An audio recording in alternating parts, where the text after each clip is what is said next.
company, always on the run, a destiny, oh, it's the rising sun.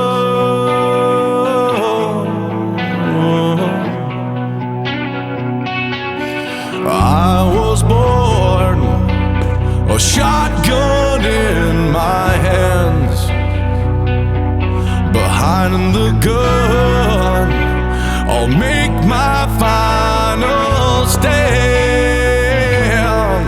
Yeah, and that's why they call me bad company. I can't deny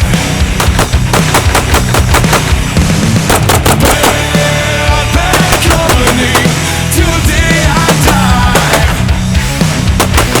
Until the day I die. Until the day I die.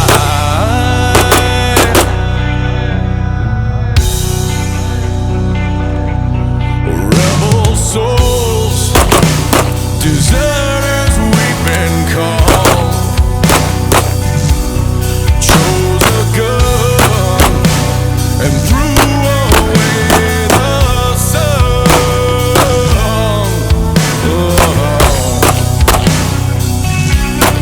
Now these towns, well, they all know our name.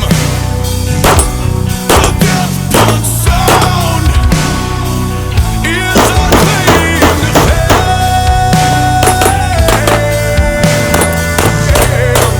And that's why they call me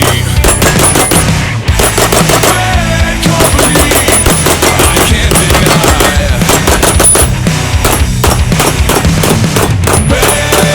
bad company till the day I die. Until the day I die. Until the day I die. Until the day I die.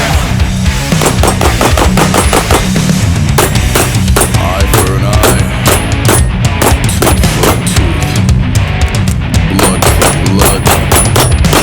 We've all gotta die. We've all gotta die.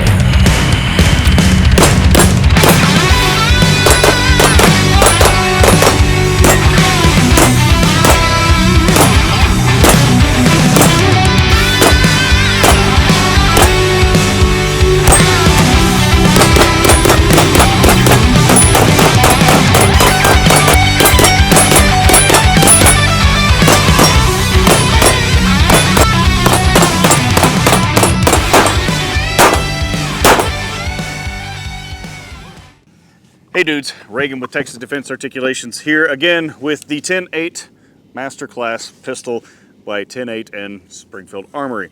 So, I wanted to rush and get a video out on this because it kind of looks like I may be the first guy to do it. If not, well, I guess I was close. So hopefully we get some more likes and subscribes out of that and people watch my old videos for whatever reason. So yeah, do that. So anyway, found out about this in January during SHOT Show, and then immediately got on the horn with my buddy Lindsay at J&L Cash Depot to get me one of these coming, specifically in 9mm, because I want to shoot these in 9mm. It's kind of a true test of how well the gun is made. It's easy to make one in 45 that runs. I find even cheap ones are actually pretty good a lot of times.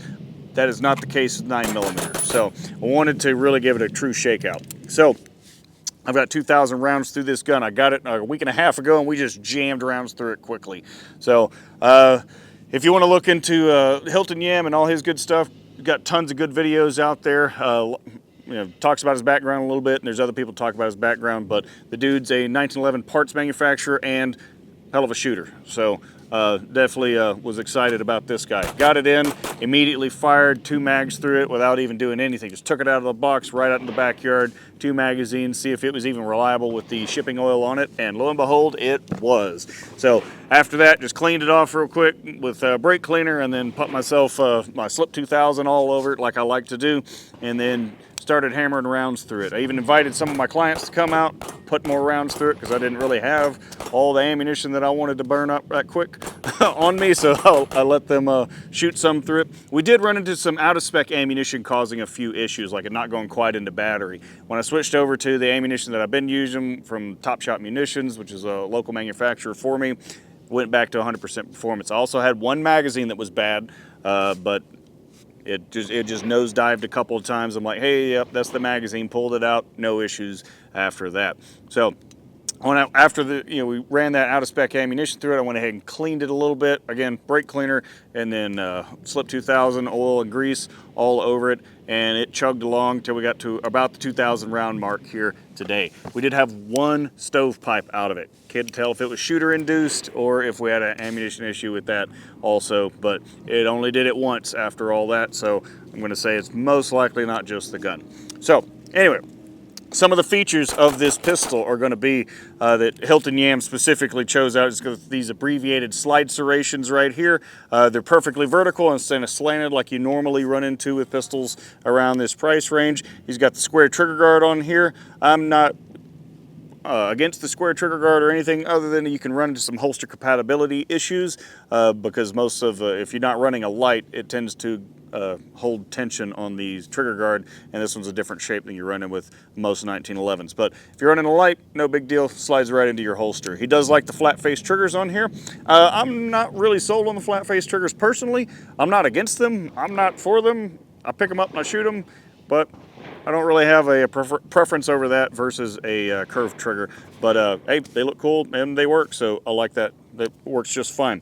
One of the things that he did was also put this bull barrel in there. I'm a big fan of bull barrels on these guns. Puts a lot of weight towards the end of the gun, and you tend to get a tighter fit, better accuracy out of it immediately, and it's kind of countersunk down there. I like the way that looks. He also has done this reverse plug in here. So it's got a GI guide rod, regular spring, and then this reverse plug. Personally, it's not, like, I actually kind of dislike that. Not for a functionality standpoint.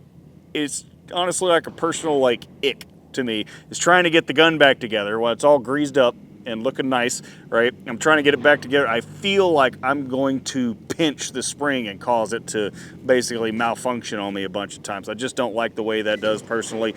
I've used, all the other different methods. I don't really know that one's superior to the other. Just me personally, I'm like, I don't like doing that. But it's fine, it's not a big deal. But I do know he prefers that himself.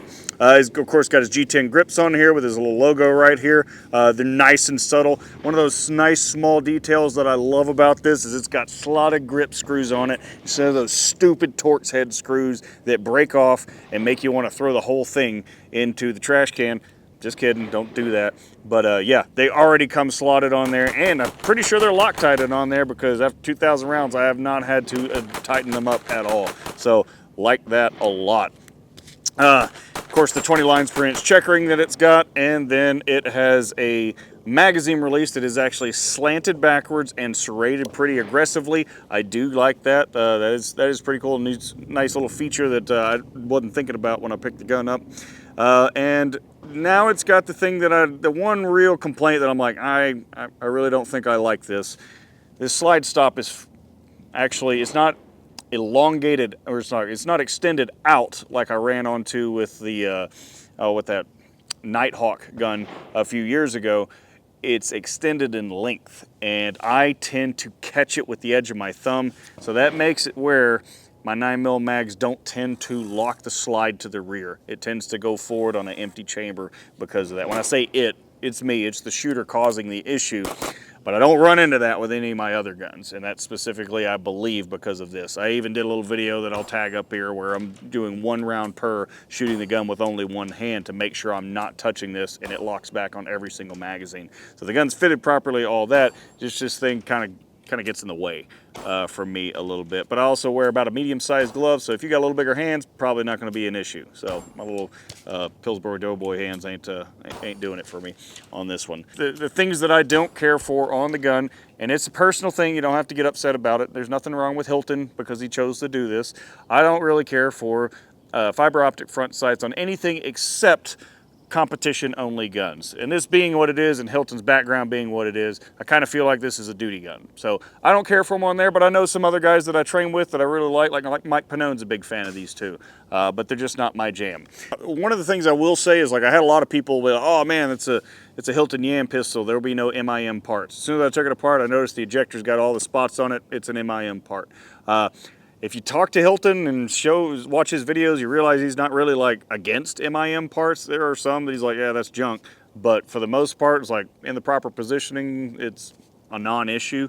I've broken a lot of parts on guns, and maybe a couple of them have been MIM. It's not really the issue that a lot of people put it out to be. But at the same time, I was like, yeah, I mean, yeah, I'd prefer another part, or a forged part.